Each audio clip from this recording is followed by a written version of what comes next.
Welcome to Beyond the B, an ongoing dialogue about the past, present, and future of the B Corp movement. Co-hosts Emmy Allison and Ryan Honeyman facilitate an open and honest conversation about the B Corp movement, advise companies on how to increase their impact, and provide a deep dive into the new B Corp standards that are shaping our community. Nathan is an award-winning community leader in the mission-driven ecosystem and the founder of Profitable Purpose Consulting, a culture, impact, and B Corp consultancy. He founded and chairs B Local Georgia and serves on the board of B Academics, a nonprofit committed to research and experiential B Corp learning opportunities. He is also the executive director of Build Southeast, a regional annual B Corp conference that brings together B Corps from the southeastern United States for a celebration of business as a force for good. Nathan teaches an MBA course on B Corps at the University of Georgia and is a regular speaker at conferences and on podcasts around the world, and hosts the Be the Change Georgia podcast. His first book, Happy Monday, Designing Your Dream Career, was released in 2022, and his TEDx talk was released in March 2023. Nathan, welcome to the show. Thank you so much for having me. I'm excited to finally make this a reality. So always excited to talk B Corps, especially with y'all. Happy to have you. Maybe what I could do is frame up the topic a little bit for folks, and then we can dive into some of the nitty gritty. So for folks today, we're talking about wokeness and the sort of anti-DEI movement more broadly, but also what does that mean for the B Corp movement and how the movement has shifted from, I guess, earlier days, it was more like business for good and strictly sort of looking at like systems change for economic realities and capitalism. And then for a number of reasons, and I think in response to a lot of events happening around the world and in the US, it made some shifts. And so I think the conversation today is to talk about, are the things that B Lab and the B Corp movement has shifted towards still the right way to frame these conversations? Is it still the right way to grow the community? Is it still the most effective in reaching the most people? And this is a sort of hot topic, I feel like, in the B Corp community. And it's really one of the reasons we wanted to have this podcast is because, I would talk to Nathan or me and Emmy would talk, or we talk separately, like on the side, but we never really have a chance to talk about it like in a more community oriented way where we can bring in more voices. Why don't we jump into sort of one of the key critiques that we've talked about before, Nathan, around a perceived sort of overemphasis on identity or DEI at the expense of other priorities. And in our conversations that Emmy and I have had, we found that some stakeholders feel that B Lab's focus on DEI has become disproportionate, sidelining like other critical issues like climate action, stakeholder governance, and broader economic reforms. And there's concern that the B Corp movement's primarily positioned as an anti-racist movement rather than a business for good movement dedicated to transforming the economy that includes a JEDI lens. And so this, I think you mentioned Build Southeast before, Nathan, and I'm curious from events at Build Southeast in Raleigh and just your own experience in the B Corp movement, what insights do you have around this tension and community dynamics related to sort of where the B Corp movement is around sort of DEI, anti-racism, and where you think it could be more effective? Yeah, I think to start, like to ground the conversation a little bit, like first of all, we have to give, because one of the, like, at least for me, one of the key lines of demarcation is like, when did you start the work? And I think one of the things that B Lab needs credit for is these conversations started, I think, back in 2016, and they started to kind of take off 2017. And even like New Orleans, you can sit here and say like it was kind of performative to go to New Orleans. There's no B Corps there. There was no real follow-up plan for how do we build this ecosystem, but like the intentions were there. And then we can talk about the actions that accompanied them is a different story. And again, not saying anybody was like down there like doing anything horrible, but it was like we just showed up and we're like, hey, we're in the South. And so, but the fact that it was happening pre-2020 to me says a lot about the community.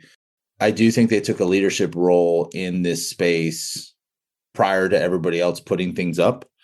and suddenly caring about it. And I think we're just at this weird tipping point now where I think or inflection point where it's like, what is this next iteration? Kind of like the standards evolve.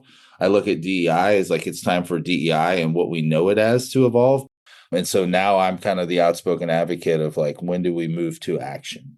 When do we move to things that drive outcomes for marginalized communities? And I think that's an important, and being able to show that and let the work speak for itself, I think is something that we're going to have to figure out how to do. But yeah, I'd like to see them come back to a more business as a force for good. But this is an incredibly, like, I'm also not going to say like, because if you say that, it sounds like you're like, DEI is not important. And in reality, I'm like, no, it's like when people ask me what I do, I'm like, I don't know when I became some sort of I'm like, I do the acronyms.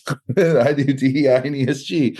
But I think there is an element of, we have to make it about a fully well-rounded business. And then that special part of DEI of, we also now have to make it about more than checking a box.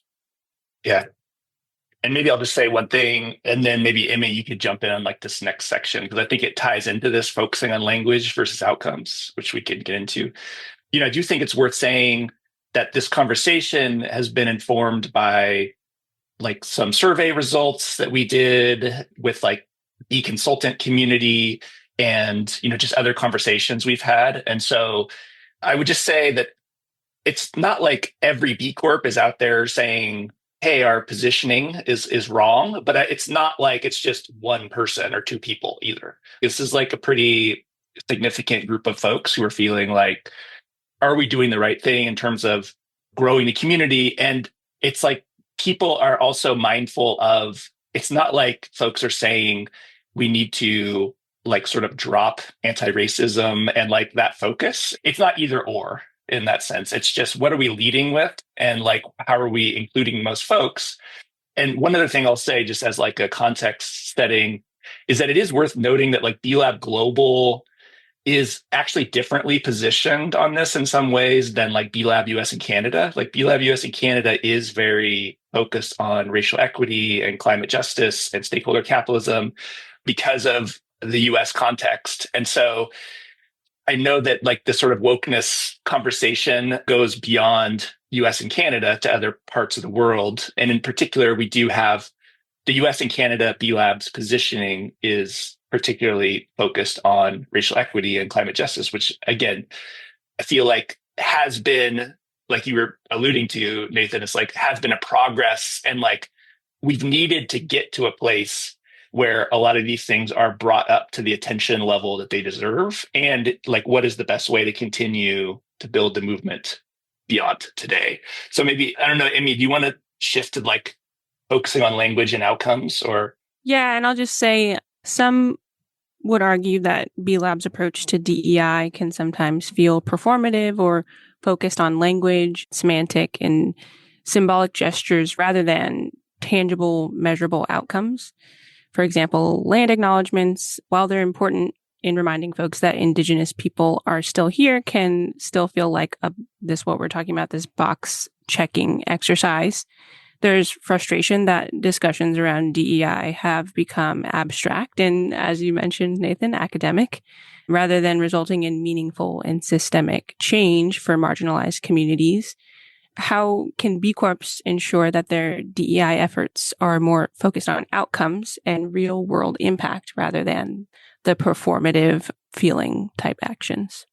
Yeah. And again, it's an analogous to, that's the biggest word I'll use today. It's analogous to the, I'm just an academic in name only, to the standards evolving. Like, I think step one was starting to realize this. And I think a lot of people, and a lot of people did have their world blown up. You think you live, like Barack Obama for most was like the mark of like the post-racial society. And look at this, look who we elected. We're done here. And then 2020 happens and you're like, oh, we're not done here. And I think a lot of people have their own little reckoning, and it depends on the individual too, of if you come from family wealth, if you're in the South and you're sixth generation and this is the family land, like you can kind of tie that back to something you might feel a little bad about. And then there's some that were like, yeah, no, I've known this has been happening for a while. And so I think that the journey was different for everybody. I do feel like the outcomes are the next step because, yeah, the language stuff, it just, and I think that's like not the polarization, but the difference is like, God, how many analogies am I going to make? It's similar to like just the left side of the political spectrum right now. You have, I remember talking to a friend in post-election in Portland who told me that if you're not aligned with the far left, you're part of the problem. And then when I tell that story, I was literally had dinner with a B Corp friend of mine who owns a B Corp down here in Georgia. And when I told her that, she was just like, got all mad. She was like, no, they're part of the problem. And it's just like, so like even here we can't agree on, and it comes back to with the language stuff, like, do we, and I heard this last weekend at the symposium I was at was, do we want to win or do we want to be right? And, it's kind of a very Carvillian argument, too, that he makes all the time is like, we stand on virtues. And at the end of the day, like, don't tell me, show me.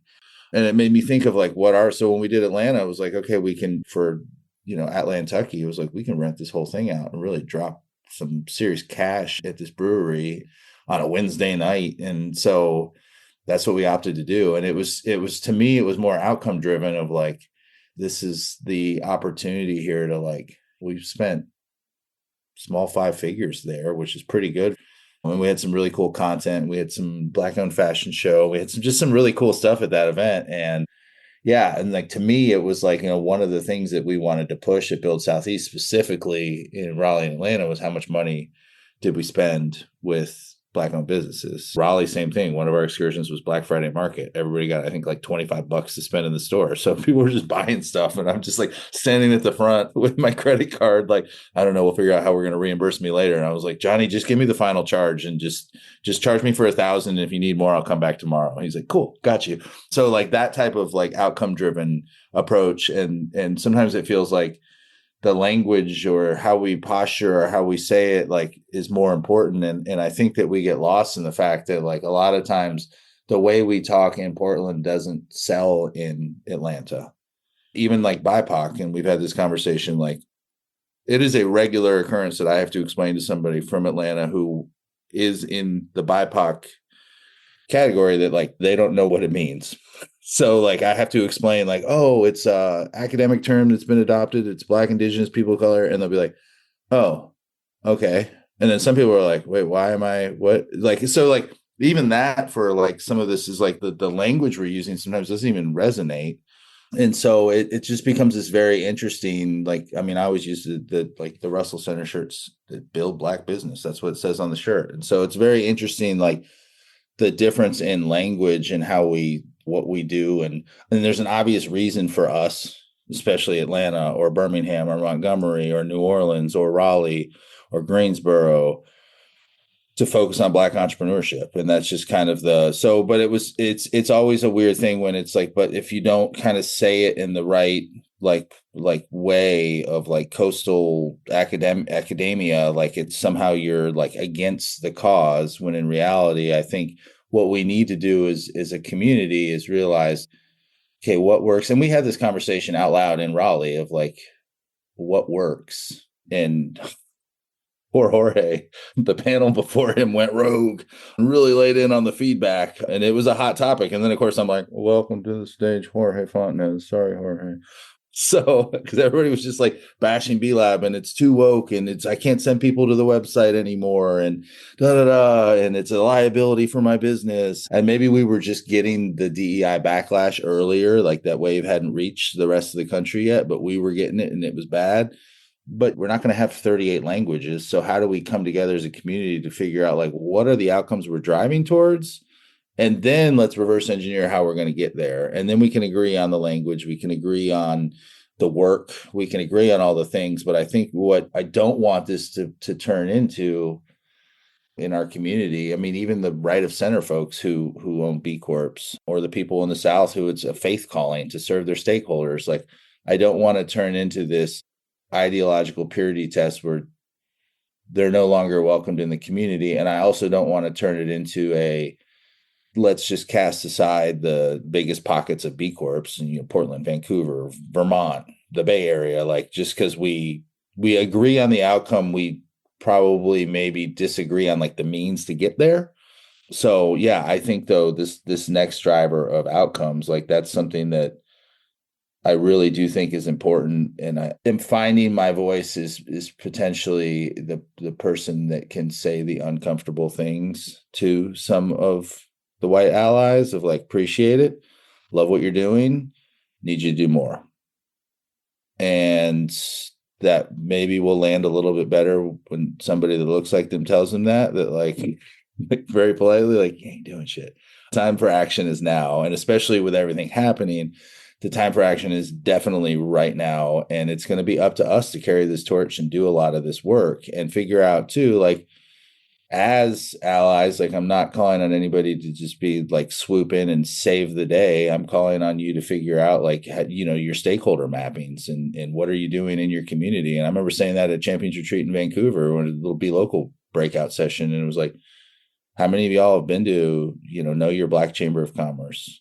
How many regularly show up to their meetings? How many know the Russell Center in your neighborhood? How many know the Goody Nation that operates out of your community? Like, how many of y'all know who these stakeholders are and then have actually spent time building trust, making friends, filling in, adding value where you can, plugging in, providing resources, connecting? Like, where are those ways in which you can help that over time?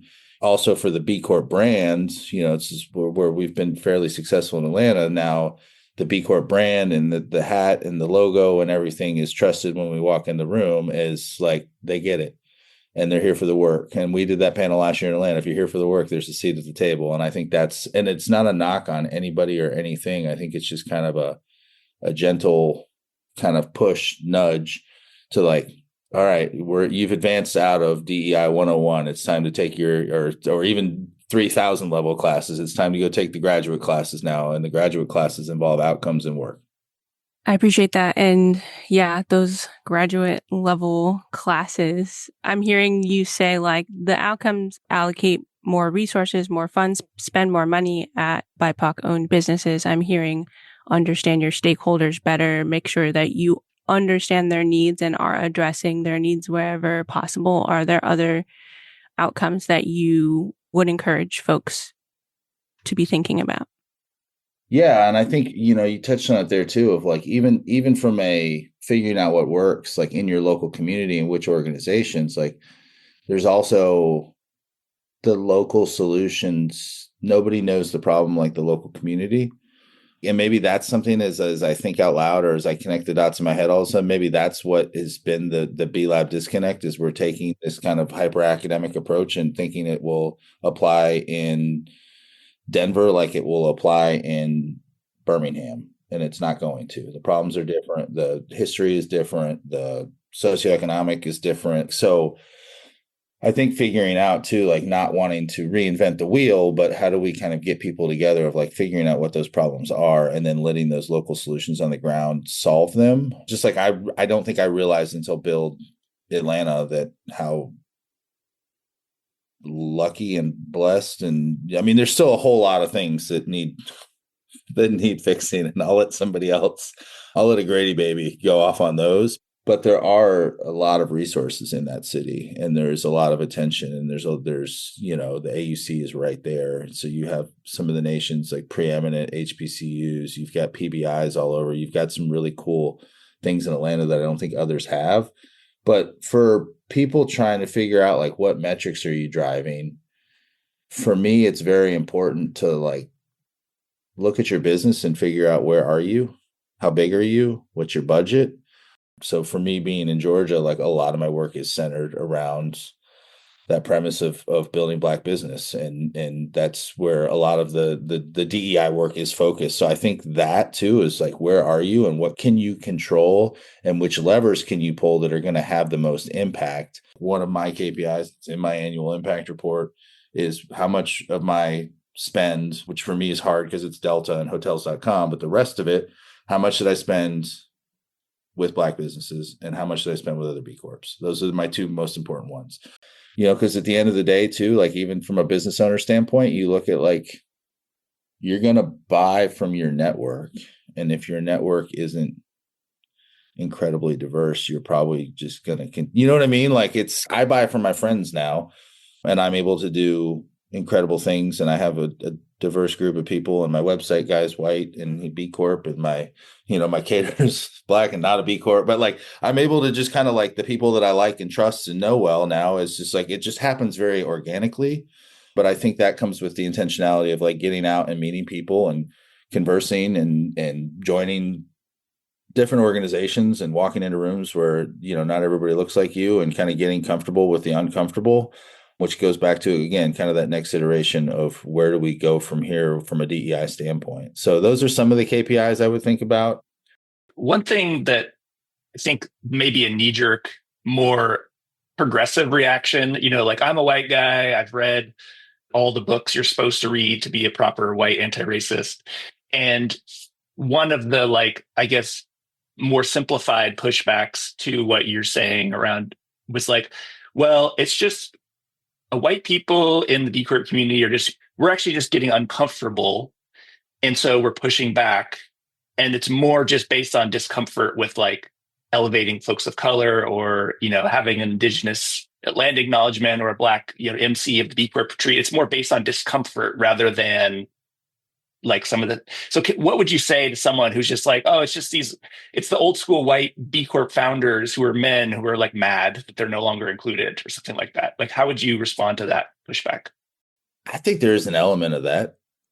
100%. I think there's the unconscious bias of some of this. I think some people are where you unpack like what makes you so uncomfortable about the focus. But I do think, though, there is an element, though, of like the language that was used got politicized in other parts of the country much sooner. And honestly, if we're being real, like in some parts of like pockets of California and the Pacific Northwest and the Northeast, like there's still like on a local level not politicized at all. And so I think for a lot of people down here, it became a survival thing when you're like, I'm afraid to send this prospect to look at like, when they're like, what's a B Corp? You're like, go to B Local Georgia's website versus go to B Lab's website, where I think that was more of, I don't want to say an economic reality or people running scared. I think it was just again, do we want to win or be right? And so, but you start looking, like, is it a survival thing, or is it, because even some of the stuff right now where there's a lot of stuff where, people are changing the acronyms. I will say that panel at the Build Southeast in Raleigh, that definitely hits different now that we have seen that on a nationwide scale. People are worried about putting food on the table and keeping the lights on at the end of the day. Like, it's suddenly become a lot more relevant, I think, to a lot more of the country. And I think I also want to emphasize, like, there's definitely some bias in some of these, like, fears. And I think, yeah, what Nathan is saying, like, so many people are on so many different parts of their journey. But I think I was most struck by the amount of people of color who had sort of like similar thoughts. Like, I don't think it's just the liberal white people thing. I think that this is like a very significant portion of the community that is feeling in these ways. So yeah, I mean, there was somebody on the panel who I won't name, and it's not recorded, and hopefully it's gone from the internet, but like nonprofit person and doing incredible work, but their organization was a little too where it's like, okay, they cut some funding beginning of 2022 because it was a little too DEI focused, and then 2023 and 2024, like now it's getting really bad where it's like, and here's this mission to do this great work across the Southeast, and it's the sheer reality of the outcomes they can drive through their work. And it comes back to like, is it okay if they change the term or, focus their work a little bit differently, but still drive the same outcomes? And I think that's where we're kind of getting into this is like, do we double down on something, or what's more important? And to me, it is just that ability to drive outcomes. And yeah, I think I'm glad you remember that, because yeah, that panel, now that I think back on it, I was like, oh, it was pretty, I was sitting there not comfortable at all. What actually happened? Because there's a lot of people listening who may not have heard it. If you don't have to give away names. I mean, people got way more candid than I thought they were going to. And I think they got it was a little too attacky maybe on B Lab versus like constructive in some areas. A lot of it was 90% of it was constructive. The 10% though, that was kind of like, damn you, B Lab. Critical of B Lab's positioning on Yeah, anti-racism. just that it was becoming very hard for them to sell B Corp certification in our Certain like leadership levels and like people who had decision making power at their organizations. I mean, sitting in that room, I was one of those people that was surprised by those conversations. But now I think, yes, some people would have viewed it as attacky at that point, for lack of a better word.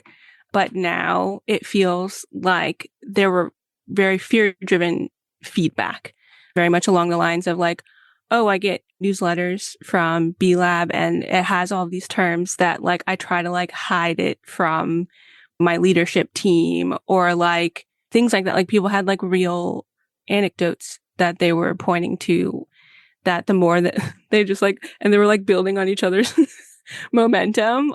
But yeah, that conversation hits different now for sure.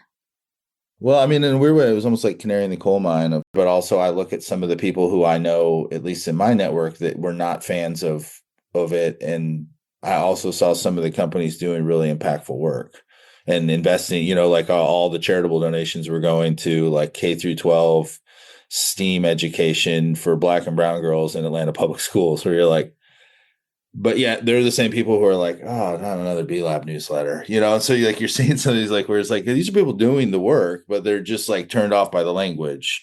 So like, yeah, I mean, and that's where that panel kind of, again, I mean, I didn't, I think there were things that needed to be said, but I think maybe the panel was a place for some of them, and maybe there was a follow-up conversation. But yeah, I mean, maybe you're like, it was like canary in the coal mine for everything that we're seeing right now. It's like, oh, that backlash was real. And as soon as they got their hands on that pendulum, now the baby's getting thrown out with the bathwater, and all of the really impactful outcome-driven work is getting thrown out with what I would call some of the performative stuff. But again, the journey is complicated. So how do we kind of embrace everybody wherever they're at and still push people to do more? Yeah. I mean, one thing that I think is perhaps challenging, I'd love to know your thoughts on what B Lab or B Corps could do. Is the website changed or those kind of things? But, because I think I do want to acknowledge that for me, I was one of those white guys who was like, hey, we really need to address the community was very white upper class in 2015, 2016, like those earlier years. And honestly, like it's still majority white, but it was really like where B Lab ended up. There's definitely a large group of, I would say, progressive white folks like me. And I imagine some folks of color who are like, finally we're talking about the real shit. And like, we're talking about building an economy that works for all. It's not just a bunch of ownership class, professional white people saying like, we're a business for good, but it's like, but don't mind our community. We're like not diverse at all. So I do feel like there's a level of like, I feel in a weird position, and I imagine B Lab feels in a weird position where there's been a lot of work to get us to a place where we're really acknowledging like the reality of systemic racism and like anti-trans and like indigenous genocide and like a lot of things that we just never have talked about. And it seems like the country and the communication and the way that people connect with our movement is changing or has changed. And we're just finally noticing it or appreciating it.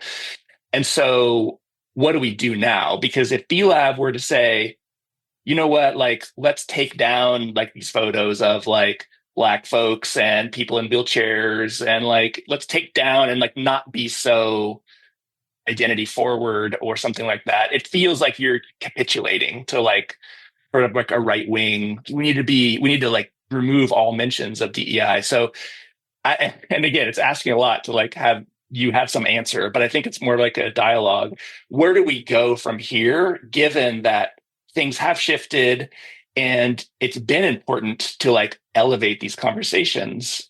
And like, how do we keep the momentum going without sort of feeling like we're capitulating to like the headwinds that we're seeing right now. Yeah, I mean, and the difference is, it's like B Lab was in it for the right reasons. You know what I mean? Like versus some of the stuff that popped up in 2020, 2021, where you're like, and how quickly they retreated. But B Lab has also been so outspoken that, yeah, you're, if I was a brand positioning expert, I'm like, oh, you're kind of stuck here for a little while. So, which is very interesting. But I think going back to the 2017 stuff, and I'll get into the maybe where do we go from here thing, like, I think it's a great example, though, of that ideological purity test stuff of like, was B Lab perfect as it was founded? Like, even like from an intentionality standpoint, like if the founders could start over, would they have founded it with more than just like, hey, it's the same three white guys I started my company with? Like, you know what I mean? Like, they probably would have with what they know now. And so hindsight's always 2020. And again, based on where that just naturally grew as this progressive movement, there just isn't a ton of diversity. So like, I see what B Lab has done, and again, like, want to applaud some of the like Bridges pilot kicking off in Atlanta, Georgia, with 5 Black-owned businesses. Super South happening in Atlanta. I hit Karen up, and Karen, yep, we got sponsorship budget. We'd love to sponsor that. And I'm like, oh shit, I was expecting like a battle here. Like, you need to be in the South if you're really serious about DEI and you're not in Atlanta. That's the speech I give to everybody. You know, like, if you're not in Atlanta, you're not in Birmingham, you're not in Memphis, then what are you doing? Just take it down if you're not really serious about doing it. And now it's like kind of the point where B-Lab's like, okay, cool. So what size table are we going to get? Can you help us work the booth? And you're like, oh, to a certain extent, I feel like that we're being heard down here. And I think starting to realize that there is this opportunity to not just for us, you know, because I think that was the original complaint around Level, was it felt like almost like a self-serving, like it was like, we have a diversity problem and we're going to throw some money. We'll pay for your consultant. We'll pay for your, and like all these things where it was like, okay, at the end of the day, though, if we miss the I in this part of the component and there's no E in this acronym, if it's just about the D, like people are going to wake up and see that pretty soon. And so even that, I've seen that start to get better and more refined. And like, God bless Alicia for pushing that rock uphill both ways in the snow. But I'm seeing the strategy evolve, and I'm seeing that I think the more the flyover states, whatever you want to say, that we grow in numbers and a little bit of economic might, I think you're starting to see B Lab pay attention to us, and not because they feel like they have to. I just feel like because they're starting to see the reasoning is there and the rationale is there. And sometimes they're like resource limited, and we take that out on them as not doing something. And so anyway, I think we'd be remiss not to say that, but it comes back to like the whole, Nespresso debate and all these things. I'm like, any organization that's been around for longer than 50 years in pretty much any part of the world, you're not going to like if you open up too many closet doors, you're not going to like what you see. So you could go and be like, oh yeah, B Lab started by these white dudes and no diversity. And like in reality, realizing pretty early on, this is a problem. And then what are we going to do to address it? And maybe there was an overcorrection there. But I also think that says a lot about an organization when you're able to realize your flaw and actually actively do it, and not necessarily, and we can go back about what aspects are performative or not, but like to actually do something about it is the exact reason that I don't like being the judge, jury, and executioner of irredeemable sins. That I think it's pretty cool. And it continues to evolve. And even somebody who has been very outspoken and complained and wanted more, attention, more resources, more everything in the South. And when you start getting them, you're like, keep them coming. Thanks. This is amazing. Wow. I've never felt so heard in my life. So as far as what B Lab does now, I'm not a website expert or, on technical. I mean, I guess I like branding, but I think we're at a point where now it's starting to like going back to thinking about like, how do we capture data and economic input and, some of these things of like, whether it's a retreat from being vocal or whether it's more out of a desire to like show me, don't tell me. I'm almost skeptical of the people now who tell me, it's like the old joke where it was like, I couldn't be racist. I have a black best friend. It's like kind of the same thing where like the people that tell you the most, so that you're like, I'm skeptical of you. I think we just start stacking receipts, and I think we let this community. And like, if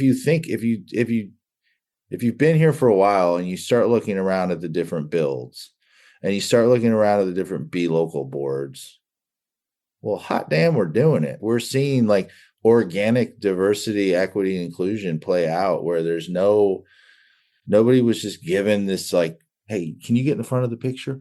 We're just organically, it's starting to happen to the point where it was like Be Local Georgia. Like I literally got to the point with my board where I was like, I think I might need to add like a white guy. Like this is starting to look really performative down here. But in reality, it was just my friends from this. And it was like stakeholder mapping. And because of where I am, I was like, okay, and now you and you and you. And we've been adding to our board. And I think you're starting to see this really organically play out. And I think we just kind of need to let some of the results speak for themselves and then continue, though, to continue just to be the leaders in this space and drive the work and make sure that we're advocating. And I don't want to say make sure we're calling people out, but like if I see a panel or an event, or it's like, and how do we politely do it without like, because anybody that's planning an event is like, oh, really? You did nothing for this and you want to complain about how I did it? Here, you can just do it next year. I'd love to just attend. So making sure that we're not just like screaming at people and make, no good deed goes unpunished, but like making sure that we continue to like, as this organically grows, make sure that we're also connecting all the dots too, like for those like collaborative things to happen and for connections to be made and for doors to be opened. And, because I think even from a perspective of like the white business owner in the B Corp community now, like you have a lot more opportunity to do business with a Black woman owned B Corp for your marketing, for your website, for your grant writing, for your HR services. Like you have opportunities now like this. And when we got back to like when I was talking about being intentional about where you network and where you spend time and what rooms you're in and like kind of intentionally diversifying just who you know in life, I think we're starting to do that in the B Corp community. And so I think we just kind of let the work speak for itself. I think we let our community and the economic impact start to speak for itself. I think we just continue to make the business case. And again, coming back to that opening about supply and demand, I think the more we make the business case, the more everybody else is going to want to join us. I mean, there's all the research, diverse teams perform better and all this is like, let's just show them our diverse team and show them what we're accomplishing.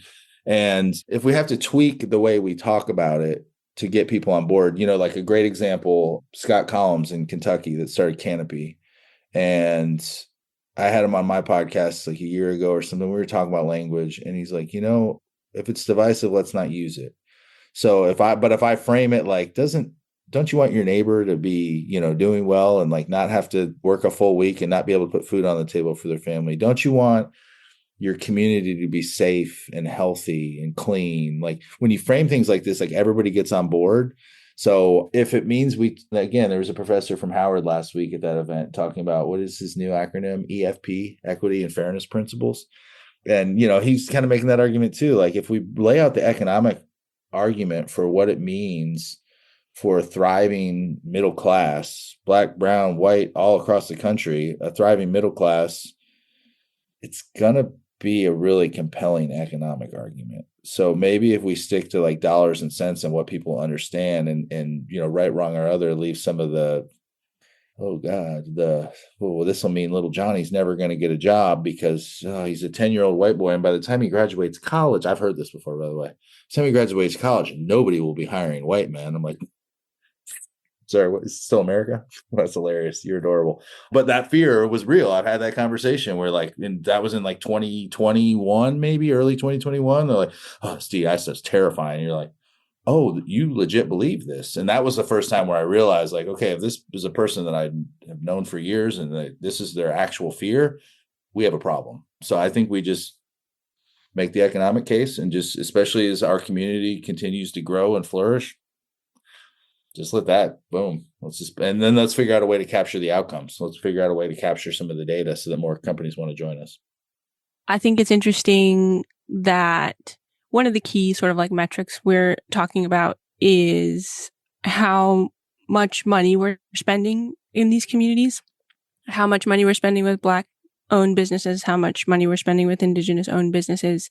And I think that B Lab becomes a very, standard example in the world of B Corps. And I know for a fact that B Lab is actually spending quite a bit of money with BIPOC owned businesses. And I think it's very interesting to toe the line between like the green hushing and green like washing stuff is coming into my brain. But like some folks find it like boastful or like some sort of negative connotation when they're bragging sort of about what amount of money they're spending in these kinds of communities. But I do think that it could be more known. And I think that there's some really wonderful opportunities to share out how folks are making these kind of procurement decisions. And I think also helping people to understand how difficult it is. It's difficult to have a supply chain that's full of small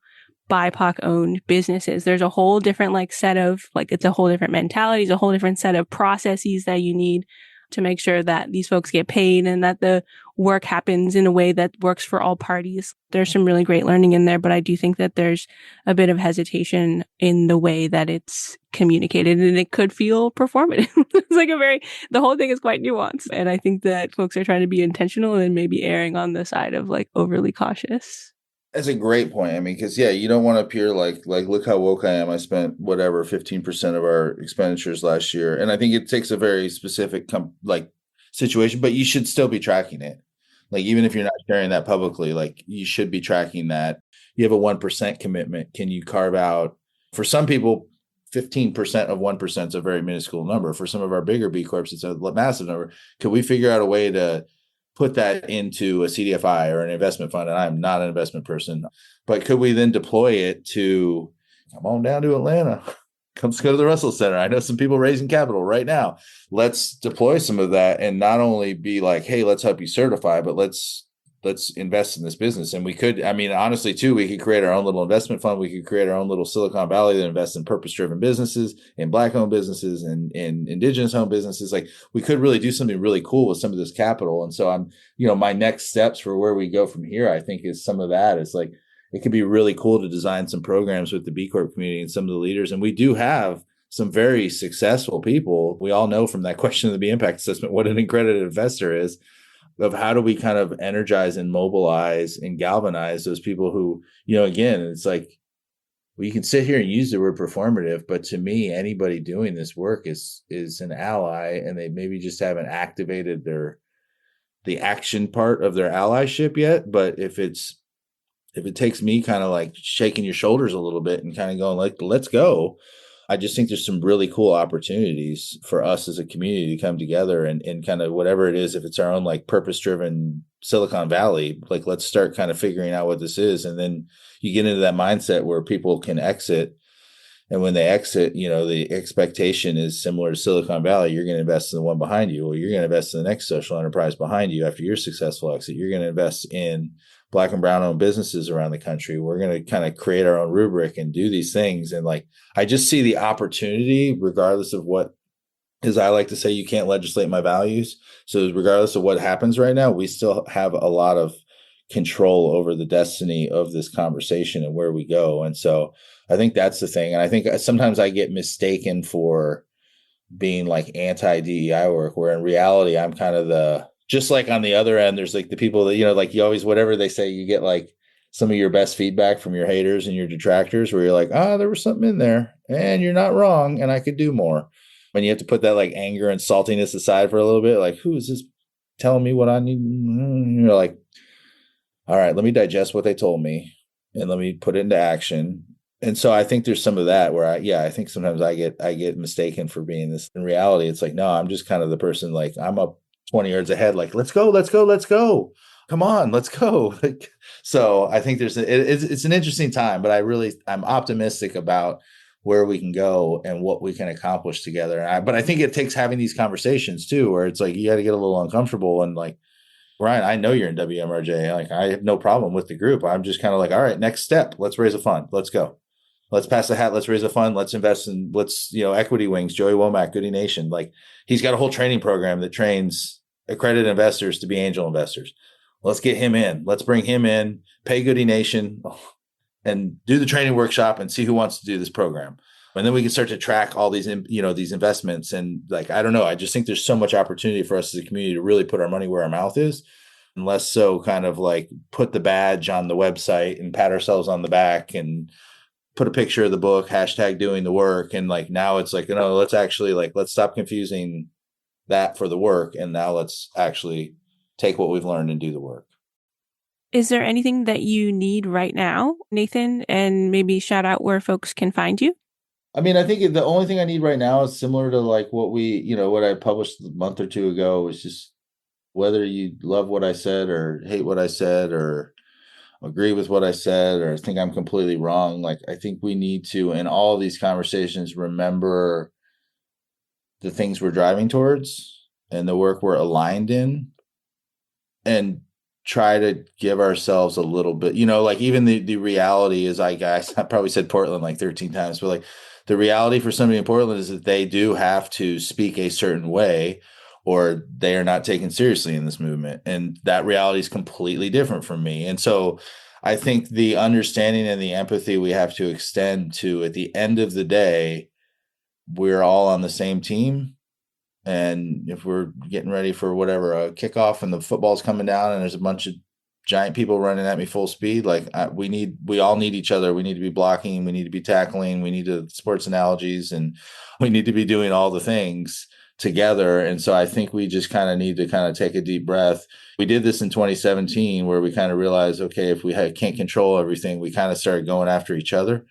And it was kind of like that locus of control, that whatever, I can't control this, so I'll cancel you. Hate you, Ryan. But like, you know what I mean? Like, there's these things where you get into these, like, okay, what can I control? And we kind of behave irrationally. And I think right now we just need to kind of figure out who's on our team. And even some of the moderates that we're going to have to like win back, I think we just have to kind of come together and find this common ground and find common decency and work together on these things that are, if we're waiting for the perfect resolution and the perfect website from B Lab and the perfect verbiage, we're never going to get anything done. So I think we just kind of have to embrace each other for where we are in our journeys, where we are regionally, where we are with or whatever, how our political affiliation is, and just acknowledge, if like kind of the panel we had in Atlanta, if you're here for the work, there's a seat at the table. And so identify those that are here for the work, say the hard thing when it needs to be said, but just kind of keep our eyes on where we're going and continue to kind of put our arms around each other and do this work and move forward and realize that we're doing generational shit. So we have to celebrate those little wins and continue to move and continue to move and continue to move, and we'll get to where we're going. Thank you so much for joining us, Nathan. I so appreciate you. This has been a lovely conversation.